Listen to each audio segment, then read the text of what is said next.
नमस्कार। आज हम बात करेंगे तृतीय आंग्ल मराठा युद्ध की। हमने जाना द्वितीय आंग्ल मराठा युद्ध में इतनी सारी संधियां हुई, अलग अलग मराठा शासकों के साथ अंग्रेजों की संधियां हो गई। फिर क्या हुआ कि तीसरे आंग्ल मराठा युद्ध की नौबत आ पड़ी। और इसके पीछे एक बहुत बड़ा कारण था पिंडारियों का दमन, क्योंकि अंग्रेजों ने अब ये देख लिया था कि मराठा तो अब हमारे कंट्रोल में है, लेकिन एक बहुत बड़ी शक्ति राजपूत है जो कि हमारे लिए भविष्य में खतरा हो सकते हैं। तो राजपूतों को पहले ही संरक्षण देकर के अपने फेवर में लिया और पिंडारियों का दमन करना चाहा। इसी कारण से मराठाओं ने अंग्रेजों से और ज्यादा नाराजगी बढ़ गई, क्योंकि पिंडारी हमेशा मराठाओं के युद्ध में सहायता करते थे और बदले में मराठाओं से कुछ लेते नहीं थे। वहां जो क्षेत्र में युद्ध जीतते थे, वहां जो भी लूटपाट होती थी वो लूटपाट कर कर वो अपना काम चला लिया करते थे।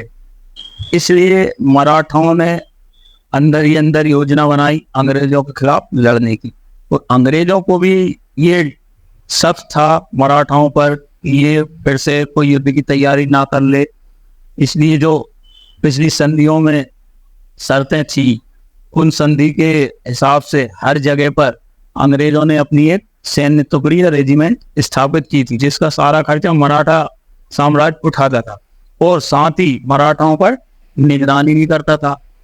इसी बीच सिंधिया को उन्होंने ये साजिश में शामिल होते हुए पकड़ लिया और सिंधिया ने डर के मारे अंग्रेजों के सामने सरेंडर कर दिया।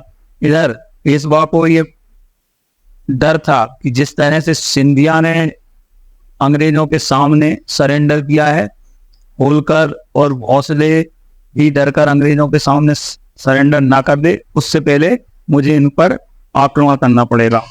फिर खुद पेशवा ने किरकी में अंग्रेजों पर आक्रमण किया, जहां वो पराजित हो गए, और भोसले ने सीताबर्डी में अंग्रेजों पर आक्रमण किया, ना भोसले पराजित हो गया।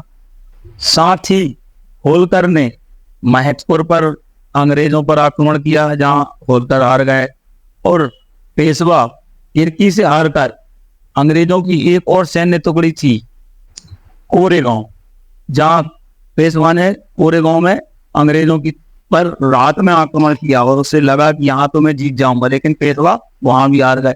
इन तीनों चारों जगह हारने के बाद अब पूरी तरह से पेशवाओं ने या मराठा साम्राज्यों ने सरेंडर कर दिया और फिर इनके बीच में फिर संधियों का दौर शुरू हुआ। क्या क्या संधि हुई, आइए जान लेते हैं। ग्वालियर की संधि, जो इस युद्ध से पहले ही दौलतराव जी सिंधिया के साथ हो चुकी थी। इसके बाद मंदसौर की संधि हुई। मंदसौर की संधि मल्हारराव होलकर से हुई 1818 में, और इसी मंदसौर की संधि में यह तय हुआ कि अब पेशवा का कोई पद नहीं रहेगा, अब पेशवाई नहीं चलेगी। अंग्रेजों ने मराठाओं से कहा तुम कुछ नहीं हो, पेशवा मतलब तुम किसी के सारे मराठा साम्राज्य के कोई शासक नहीं हो, अब तुम हमारे अधीन रहोगे।